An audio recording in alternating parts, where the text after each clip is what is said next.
Hi, I'm Kat, creator of The Novel Factory, and in this video I'm going to give you a quick overview of all of the major sections of the software. When you first come into the software, whether it's a free trial or whether you've already subscribed, you will land in the roadmap section of the software. This gives you a step-by-step guide to writing a novel, and it's something I developed for myself to help me with my own writing process, because I thought that the idea of writing a novel just seemed like such a gargantuan, insane task, and I just didn't know where to get started. So after I'd read a lot of books and tried it out a few times, I started to develop this process, and I wrote down what the different stages were to remind myself for the next time. It takes you from a initial concept of an idea and just pinning down the key elements of that, through plot structures, adding characters, subplots, themes, all of that good stuff. And if you follow all the stages through and do the tasks, then at the end of it you have a fully completed novel. It's completely optional. If you have your own process, you do not have to use the roadmap. You can just never go back to this section again. But if you're newer to writing, then you might find it useful just to help you get on track and stay on track. That's the roadmap section, which is found here in the navigation. All of the major sections can be found using this navigation on the left. The next section in the software is the premise and synopses section, which looks like this.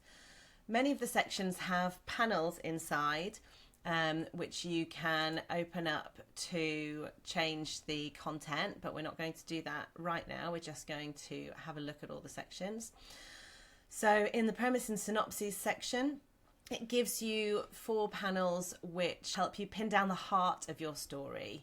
So the premise, which contains all of the major story elements, and then you can combine them into a single sentence which tells you basically what your novel is about in a very short way and makes sure that you have all of the most important things there. Then that's the premise panel there.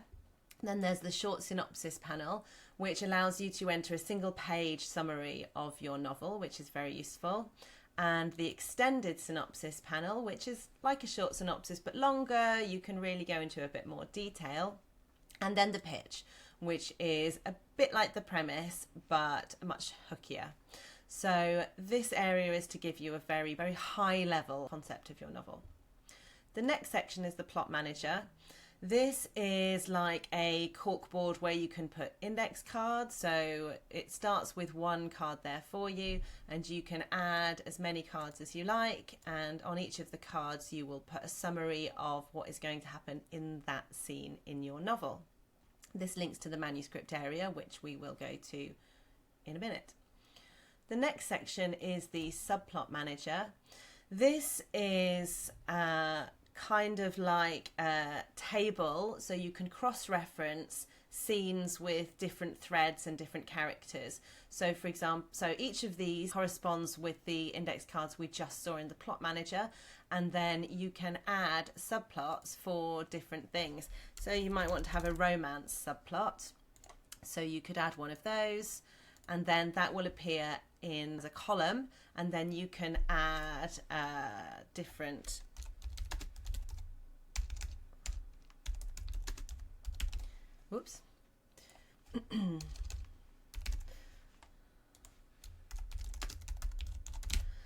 information to the thread, and then you can shuffle these around and you can shuffle them between the threads. So this allows you to really get into the details of your novel and keep track of multiple threads so that they're consistent, so that you are creating the correct setup, development and payoff for each of those threads. So that's the subplot manager. The next section is timelines. In the timeline section, you can have multiple timelines, and in each timeline you can create entries, so major events that have happened in your novel, and you can put them into eras, so you can kind of group them into larger periods of time. The next section is the manuscript section. This is the one that you would probably spend the most time in, because this is where you write your actual novel. We designed it to look like a page because I find that the most useful for helping flow and helping you think of it as a book in its final format. And in this area, you have your page in the middle, you have your scene list down the side. So again, each of these corresponds with those plot cards that we created earlier. And then on the right, you have your related info, where you can link together all kinds of things from elsewhere in the software. But again, we'll get to those in other videos where we go into more detail. The next section is characters. This is where you keep track of all of your characters. Again, there'll be one created to begin with as an example, and you create characters just by clicking add character, and then you can give them a name, you can give them a summary, which will show on here. And then once you've created a character, you can go in and it gives you a lot of prompts that you can fill in to try to help develop that character. The next section is locations. This works very similarly to characters, so you can add cards for each of your locations, then you can open up those cards to view a lot more detail. And again, you'll have your list of locations down the left and all of the things that you've linked to each of those locations on the right. So for example, you might link a character to a location if it's somewhere they live or go to school or work or something like that. The next section is items. Again, works very similarly to characters and locations. You can add items, you can edit items using each of these panels. You can add multiple images as well. I personally find images very useful in helping me visualize and create details for my novels. And the next section is notes.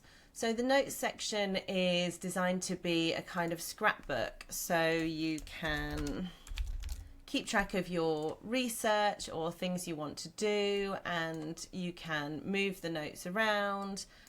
You can also create checklists, image notes, link notes, and you can keep all of it here in a very organic, brainstormy, creative way if you want to. The final main section of the software is statistics. So if you're a writer, you may know that we are rather good at procrastinating, and I find that setting goals, word count targets, and a date by which it all has to be done is very useful for keeping on track, staying motivated. So there's no statistics in here because there's no novel, but when you write your novel, then you will have a line graph showing your word count progress, which is very satisfying. And if you set a target for when you would like your novel to be done by, then it will also give you a line to show what your target is. And then when your green line goes over that, if your green line is above the red, you are on track. If it's below the red, then you are getting behind. Okay, so that was a very quick overview of the major sections of the software. Please check out our other videos for much more detailed instructions and guidance on how to master each of the sections and make the most of them. Happy writing!